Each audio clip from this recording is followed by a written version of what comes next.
So I don't want to burst your This bubble room's about open in the everything, day but from 10 to that's a pretty 5. common You one. can come back 10 and go. They're not, they don't interact with the surroundings. It's like a, and they tend to do is kind of the same thing over and over again. Speaking of cameras, hotel, are we all together? Wait, okay, here you go. But if you have any kind of strange experience or anything like that, by all means, please send it to us at this email address. At Basin Park. Basin Spring was well known for its healing properties way back centuries. The legends tell us of a Osage chief named Black Dog, who actually carved the basin at the Basin Spring into the native stone in order to make it more accessible for his people. And they used it for purification ceremonies and for healing and that sort of thing. But they so revered these springs that in this valley, that they actually invited other tribes to come and use it and hunt game in the valley, because it was just so abundant and the springs were so important to them. But there had to be peace. If there was any conflict going on, you couldn't stay. You had to leave your weapons outside the valley, and people were not allowed to settle in the valley during that time to keep the purity of the springs going. Well, as I mentioned before, just some ago, the Indian Removal Act came along in the 1830s, and the native people were removed from this area and moved over to what's now present-day Oklahoma, was called the Indian Territory back then. So the fame of the springs kind of went with them. But the miraculous tales of healing lived on in the local legend and lore. And there was a doctor in Berryville, about 11 miles east of here, named Dr. Albert Jackson. Now, Dr. Jackson, he'd heard about these springs. He wanted to find them. He had been searching for these springs over the years, and he would also come to the valley to hunt game and hunt the springs. Well, one time he came over with his son, who was a teenager at the time, and the son suffered from this condition called granulated eyelids. It's like when you have sleeping in your eye, but this guy had it all the time. He just couldn't get rid of it. So Dr. Jackson and his son were over here hunting the game, and Dr. Jackson stumbled upon the Basin Spring finally after all these years. At least he was pretty sure it was, because they had the basin right there. So he said, "Son, come over here." And so he had his son bathe his eyes in the spring water while they were here. And after a couple of days, the condition of his eyes cleared up and it didn't come back. And antique hotels are also great patrons of the arts, and they commissioned these paintings to be done by a gentleman named Larry Mansker. He's really a very fine painter here in Eureka Springs. And I just point them out because they show some of the, there's one of the hotels. Or come on out, I should say. Private suite was above here. But if y'all can see this door, well, I don't know if y'all can all see this door, you might know something a little unusual about it. There's no doorknob, poltergeists in there, nothing like that. It is because they combined two rooms into one. It was such a popular room, and it wasn't big enough. Thank you. And it wasn't big enough, so they combined two rooms into one. So, but back in the 1930s, this was indeed. I was passing this around. This is a depiction of what the Girl in the Mist might look like from all the descriptions. You might want to look at that. But so during the 1930s, this was a room. And it was occupied by a spirit we call Miss Theodora. Now, this woman was believed to be a senior member of Norman Baker's staff, maybe a head nurse, maybe someone in the upper administration, something, because she lived directly below him, for one thing. And Norman Baker, he was already a wanted man. The FBI was already on his tail when he showed up in Eureka Springs. This was actually his third cancer hospital to open, believe it or not. And so, he had to be careful about who was nearby. So we believe she must have been in on it, so to speak. But what staff and people report is that they'll come down the hall and there'll be a lady here in 1930s dress, kind of, you know, maybe 50s, 60s, little lady, digging around in her purse. And they'll say, well, can I help you, ma'am? And she'll say, oh, no, I'm just looking for my keys. And then she just disappears. Now, that's not the only trick up Miss Theodora's sleeve. Apparently, she's a great host in room 419, if she likes you. If she likes you, and you're staying in room 419, this is what people have reported. And I mean, I've heard stories about this just in the couple of weeks that I've been working here, from guests on the tour. She's very neat, very prim and proper. She will line up your shoes for you at the foot of the bed. If you get up to go to the bathroom, you'll come back and the bed will be made. She will, you know, refold the towels. Can she come to my house? So, yes. You know, if you hang up your clothes in the closet, you'll come back and they're like, you know, exactly 1.5 inches apart. If you throw some change on top of the dresser, she'll stack it up in denominational piles. And these are things that people report happening. I have an artist depiction of her here as well. As I say, she's prim and proper, very neat, but also prim and proper, a bit old-fashioned. So if she doesn't like you, and this has been reported by guests and people who stay here, you may come back from dinner to find your bags have been packed and they're by the door. You may find, you know, that your clothes have been taken out of the closet, laying on the bed. I mean, she does things like that too. The ghost hunters stayed in her room, and they reported that they came back from dinner and all their equipment had been moved over by the door. They thought, you know, maybe she didn't like them being there. And then one of the stories that lingers around, because it's kind of new, kind of modern, there was a young couple going to get married in here. And so they checked in the hotel, and they were in their room unpacking, got into a little argument. So, yeah, let's just go down to the bar and cool down and, you know, come back later. So they go down to the bar, cool down, come back later, and they have trouble getting into the room because they're at the other door. They can't get the door open. They finally force it open. All right, listen. Their bags are packed and their wedding clothes are thrown on the floor. Ryan, don't leave me here. That's a whole long story.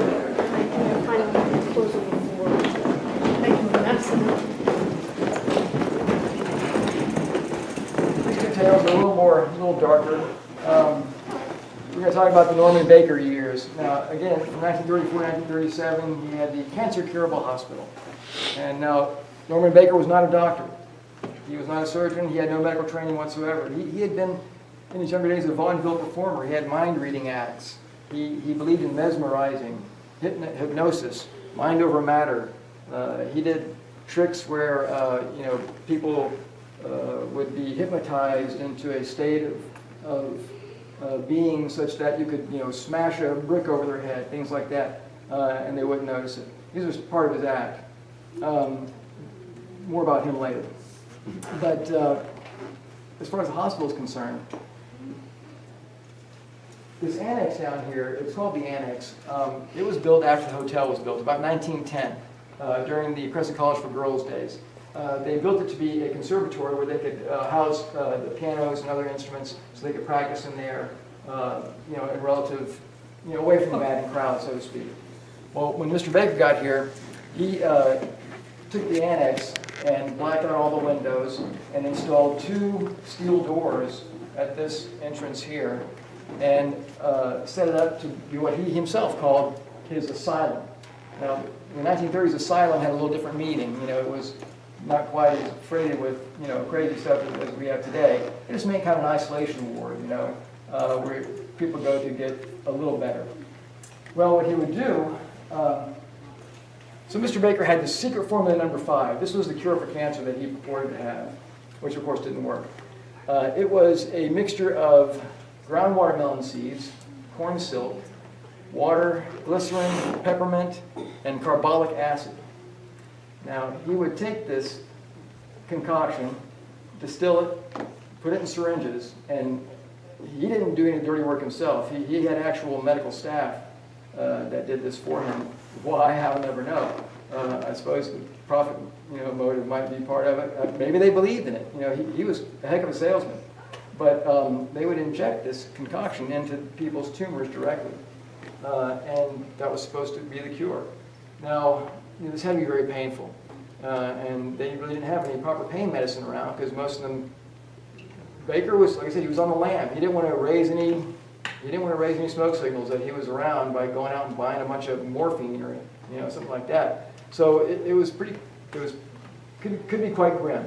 And when people began to complain that they weren't feeling better or began to really, vocalize their pain or they were near death, he would move them off to the asylum. And he would tell the other patients that their minds just aren't quite right. Your mind has to be right for this cure to work. Formula number 5 can only take you so far. You've got to have the right mind also. And so they've gone to the asylum for more mental therapy. And what they usually did was they would come out on a gurney and go down the morgue eventually. And so one of the spirits that people report seeing, well, people will report hearing a squeaky, squeaky, squeaky, squeaky, like a squeaking wheel. And it's usually about 3:30 in the morning, and they'll come out, look out their door, and they'll see a woman in a 1930s dress nurse's uniform wheeling a gurney down the hall, covered with a sheet covering what appears to be her body, and she'll just head down the hall and disappear down the elevator.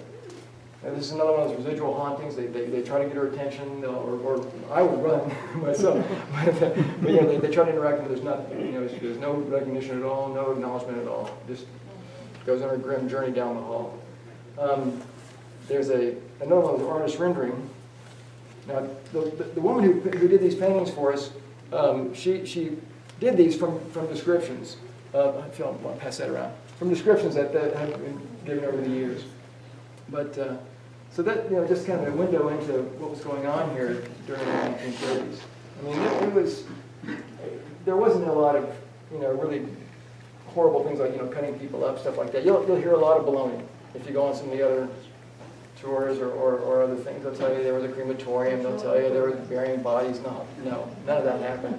Baker was trying to stay on the radar and make as much money as possible. That's what he was up to. But let's fast forward a few years. So, way past the Baker era now, the Annex has been restored to just a normal place. Like the kitchens are now up in this area. So the new hotel owners, the Annex, they decided they wanted to add some more luxurious rooms, so they turned these rooms into honeymoon suites. And so room 3500 back here was the first one to open. And they gave the honor of the first night stay to the general manager, Jack Moyer, and his wife. So they stayed there that first night, and Jack's wife woke him up in the middle of the night and said, Jack, there's a lady in your room. And Jack's going, oh, please, honey, you're letting these ghost stories get to you. Come on. Go back to bed. It's fine. A little while later, she wakes him up. Jack! She's packing her bag. She's saying, I saw her again. I don't know about you. I'm not staying here. So, Jack, they moved to another room. Well, a few months later, another couple stayed in 3500. And they had one of those disposable cameras. Where, back in the day when you had to actually have film.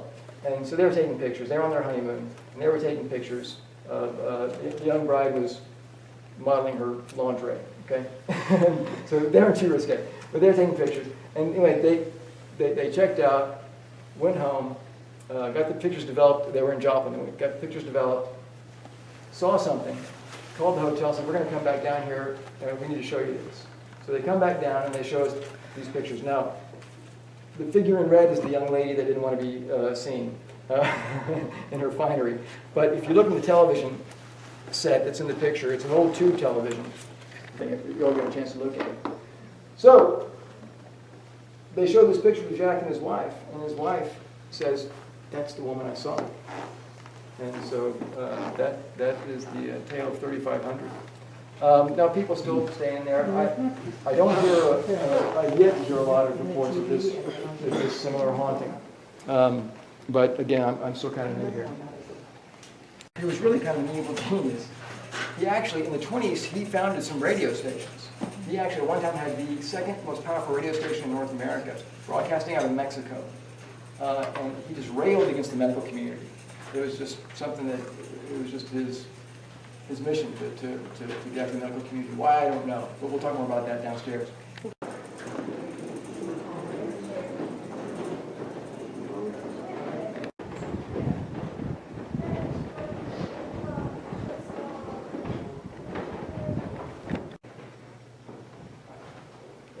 During their Crescent girls' days, Richard Ryan. This might look a little funny, you know, bachelor heading up a college for girls. And there's usually anywhere between 90 to 150 girls enrolled on a given time. And also, I failed to mention, the hotel still ran during the summer. It was during the fall, winter, and spring that the College for Girls was going on. So I guess the girls would go home for the summer, maybe stick around and work. I really don't know. So Mr. Thompson, the higher-ups suggested he get married. And he did. He married a woman named Mary Breckenridge. She actually became famous later for as a registered nurse. She was very instrumental in bringing sterilization and other medical practices to midwifery. In fact, she's on the 77-cent stamp. If you ever have it needed for a 77-cent stamp, that's who's on the stamp. But anyway, thank you, ma'am. They had a son named Breckenridge, and they called him Brecky for short. And he lived his entire life here at the College for Girls. Unfortunately, it was a short life. He died about 10 days after his 4th birthday from complications from appendicitis and other stomach ailments that he had. And it was back then it was difficult to treat infections, and he succumbed. But he is still hanging around the hotel, apparently. People report hearing a little boy and seeing him sometimes, and usually wearing, so kids will see him, and they'll say he's wearing funny clothes. And anybody sees him, he's usually kind of in this area, he's bouncing a ball down the hall, and sometimes people report him saying, "It's not fair, it's not fair." Now, 4-year-olds, who knows what's not fair, and who knows? But he was, the delight of the school. The girls, I mean, imagine being the only 4-year-old boy in a college, full of young women. They just loved him, and it was really quite a sad time when he passed away. But he's also been reported in the lobby. The desk clerks have told me about, kids will come up to them once in a while and say, "What happened to that kid with the funny clothes? I was playing ball with him." Just weird things like that. Or they'll see him out in the garden.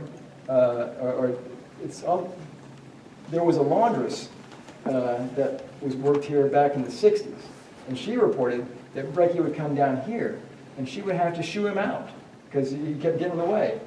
I don't know. These are the stories that have been coming down for generations. Like I said, we've heard these stories for years and years and years, and that's why we pass them along.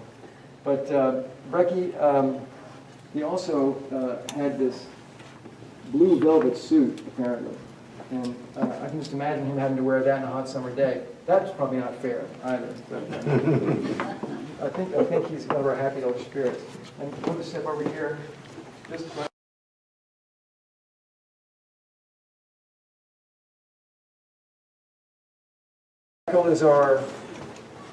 Michael is our oldest ghost. Oh, one more thing I wanted to mention about Brecky. I'm going to pass this picture around. Now, the lady who paints the picture, who paints these for us, she painted this from verbal, and then she found a picture of him that's actually up in the Crescent College for Girls room. If you happen to get up there again and see it, it's remarkable. That the descriptions, it's really remarkable how much they actually look like him. But so Michael, I'm not sure. So Michael was, I'm going to pass him around. He's a handsome devil. Michael was one of the Irish stonemasons that built the hotel. He was about 17 years old. He came over with the O'Shaughnessy family. Well, actually, he came later. The family came at the beginning of the hotel construction. He wasn't old enough yet, so when he became 17, he was allowed to come to the new world, so to speak, and work with his family on the hotel. Can y'all hear me okay back there? Okay. So Michael, young man, full of life, strong, handsome, in the new world, making money, feeling it. He was here to have fun, and he was reported to be, quite a flirt.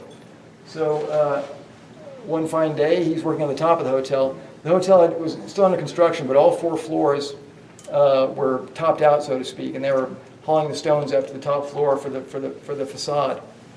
And Michael was up there, and he's one of the younger, agile ones, so they sent him up to the top. And so they hauled the stones up. He'd guide them into place. Well, a couple of local lassies came walking by, and he's a young lad having fun. So he starts whistling down and calling down to them, and jumping around, waving his arms, trying to get their attention. They're trying their best to ignore him.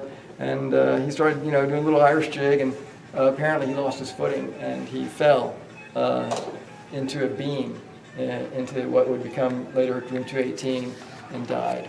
So that was how Michael met his death. Now, this room gets requested a lot. It's probably our most requested room. And it gets requested a lot by parties of ladies who are having a girls' weekend out, or a bachelorette party, or some such thing. And because of Michael's reputation as an incorrigible flirt. And apparently it's still true today.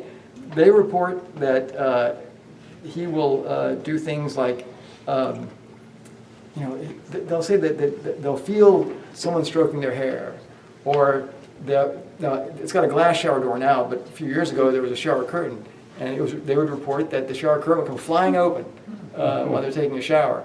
He apparently was a bit of a bounder. I think he's a bounder, that's what they call him back in the day. But it's also reported that he will open and close the drawers. There's French doors in there with 3 locks, and people report the locks will open one at a time, and the doors will fly open. He'll tie your towels in knots. He will tie the curtains in knots. Thank you, sir. Did everybody get to look? Can I see it? Oh, sure.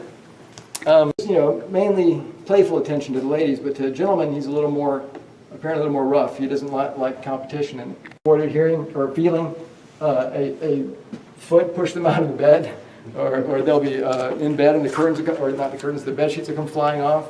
Now this, just a little over a week ago, a gentleman was on the tour, and this is a big guy, like linebacker guy, and he's from Little Rock, and he was telling me that he and his wife were staying in here in Michael's room, and he got to go, in the middle of the night, go to the bathroom. So he's in there, and he hears the door jiggle, and he calls out, "Honey, I'll be right out." And he said, and I heard this strange man's voice with a weird accent go, "Oh, I'm sorry." And then he heard footsteps and the door slammed. So he comes, bounding out of the bathroom thinking there's a man in the room, and his wife's, over asleep on the bed. And so, he knew the reputation of the room, and so he thought, And he told me that for the rest of the stay, if he had to go to the bathroom at night, he went down to the lobby and went to the bathroom down there. And this guy,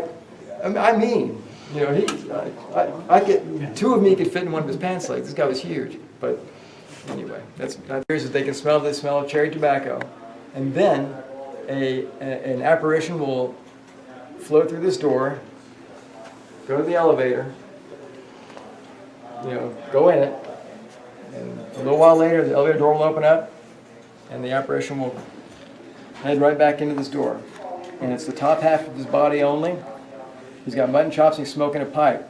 This is Dr. Cf Ellis. Now, this was his office back in the day. Dr. Ellis was the staff doctor of the hospital, the hotel at the beginning. He was in tight with the Eureka Improvement Company guys.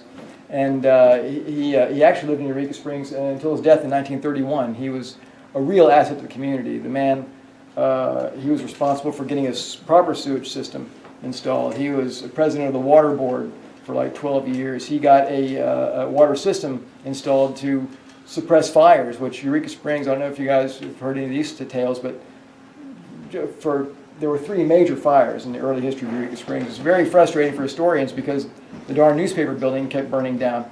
And that's what happened to Dr. Ellis. He was an allopathic and homeopathic doctor back in the day, but later in his career, he just sort of became a businessman. And he had the Daily Times Echo, which was our newspaper for almost a century.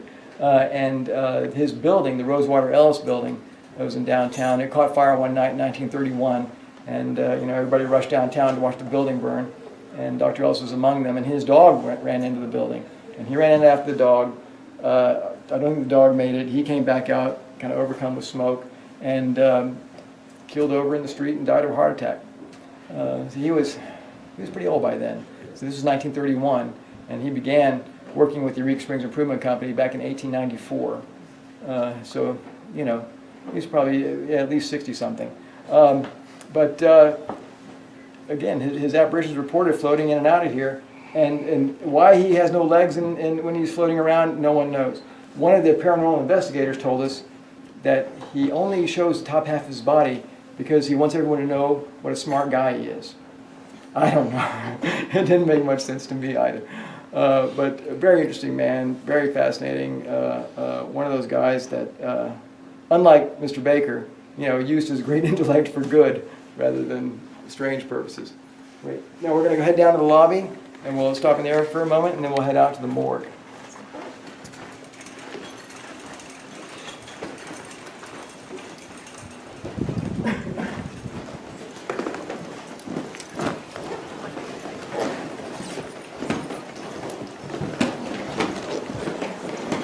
Baker's mine.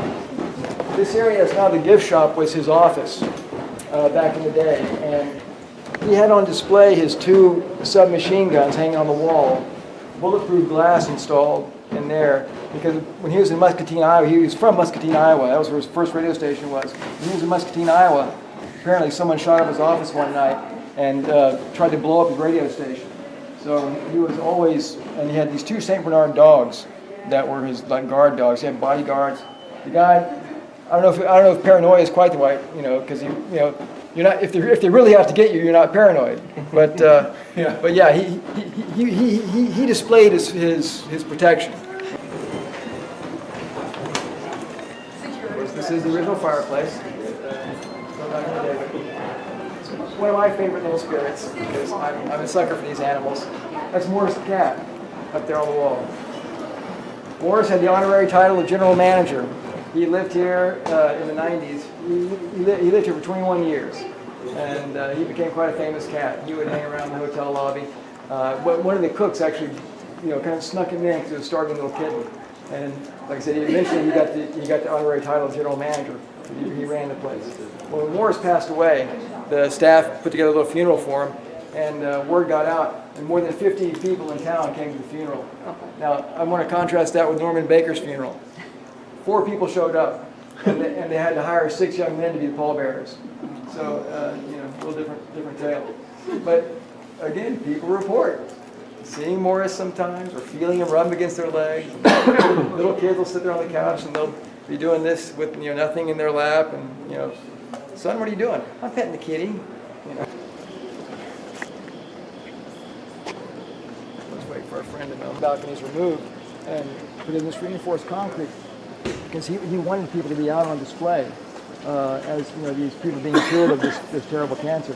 And it's kind of a sad commentary on our town folk back in the day, but this was the Great Depression, and they wanted to make money.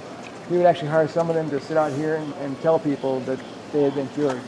You know, and he would tell people in his brochures, you know, bring your tennis rackets, bring your golf clubs. You're going to be feeling that good. And he was really something else. About a 9-foot-tall Statue of Liberty there.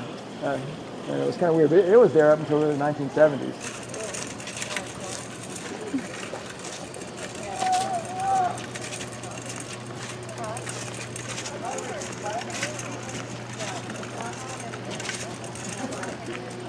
What's this stuff right there? Perilous. Exciting.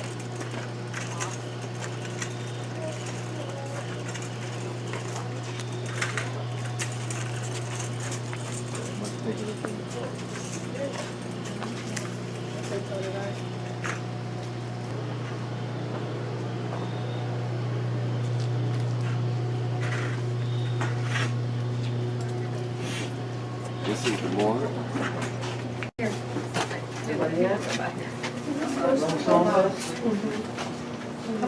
Morgue area. Now, of course, it wasn't a morgue the entire time it was a hotel. She wants to go down this time of registry. Okay.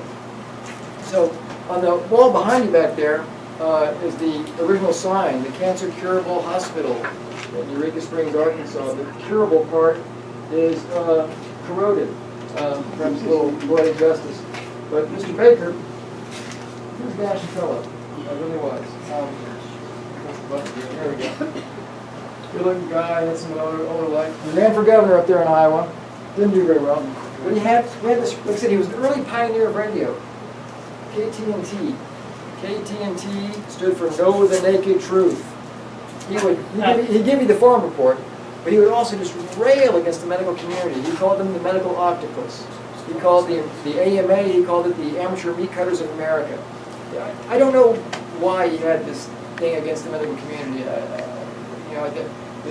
There's one story that he was told he had tuberculosis at the age of 19, but he didn't do anything about it and he never got sick. So he thought they were just trying to fleece him. And he'd tell everybody on the airways, the doctors, they just want your money. They don't really have the cure. I have the cure. Secret formula number 5. I actually stole that from another con artist named Dr. Brinkley. But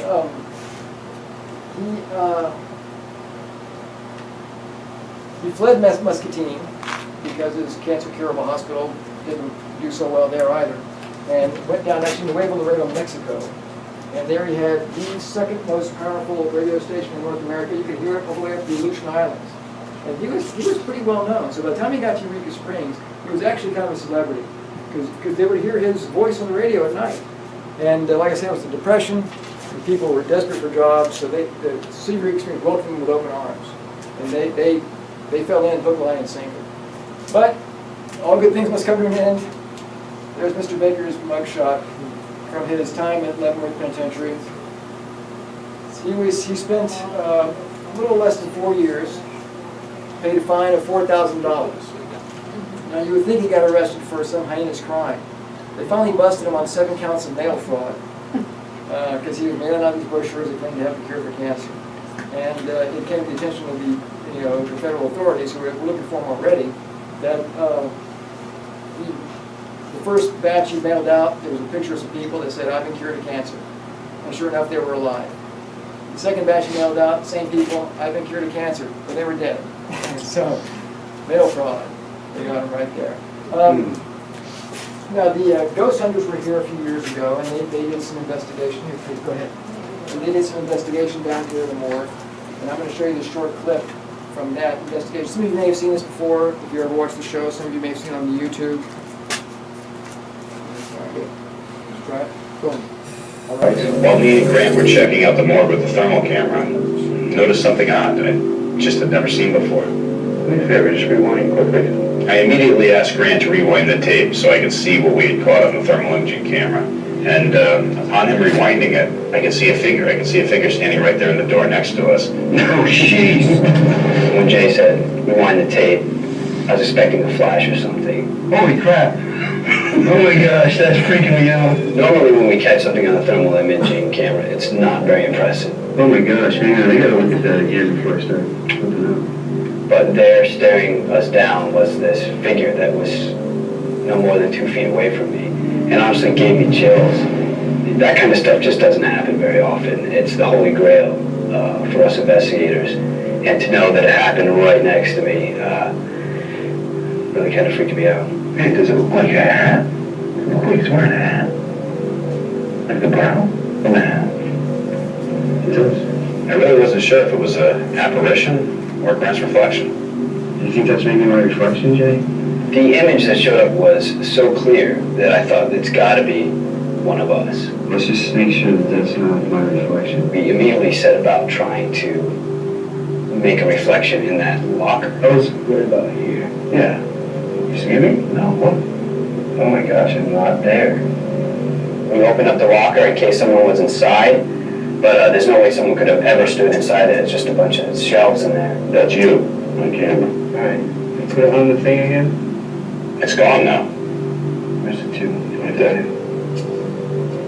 Why was it?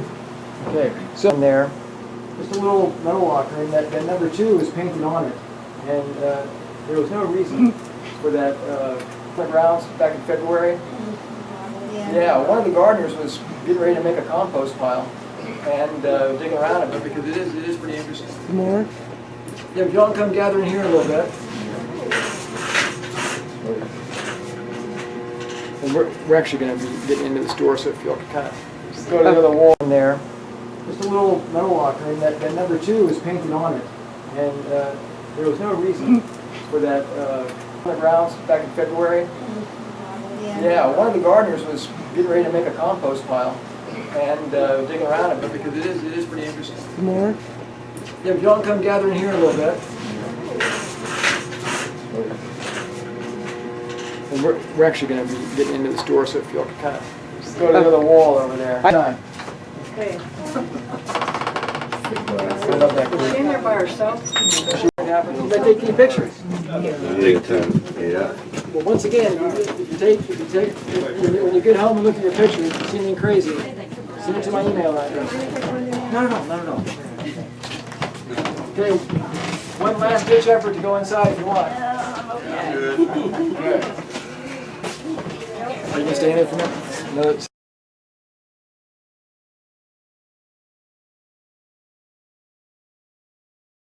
I was discussing it with the gentleman out here a moment ago. Those jars were actually on display in the hotel after the Baker time. They just burned a lot of his records and stuff like that. All right? Okay. He did burn a lot of his records and all that good stuff. Did you say bacon? No. Okay, my friends, with this we'll conclude the tour. We're going to head out through that hallway. Let me lead the way. But watch your head, watch your step. We're going to go out through the spa area and wind up at the bottom floor near the elevator. Thank you very much for coming. I sure appreciate it. If you enjoyed the tour, by all means. Yes, ma'am. Who in here remembers the movie Psycho? Oh, sure. That man's name was Norman Baker. No, Norman Bates. Bates? Yes. All right. I was freaking out there for a minute. No. Norman No, Bates. Baker, I will tell you,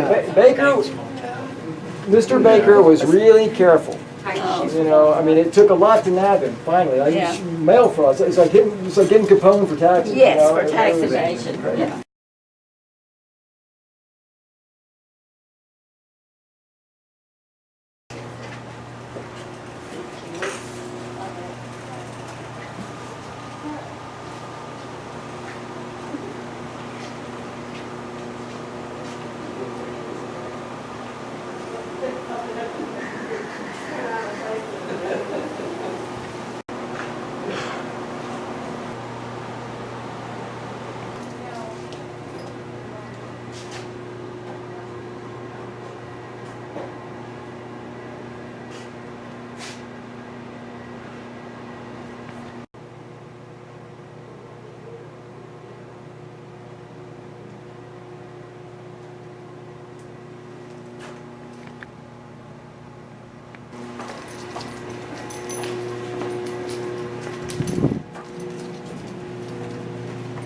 You okay?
cry and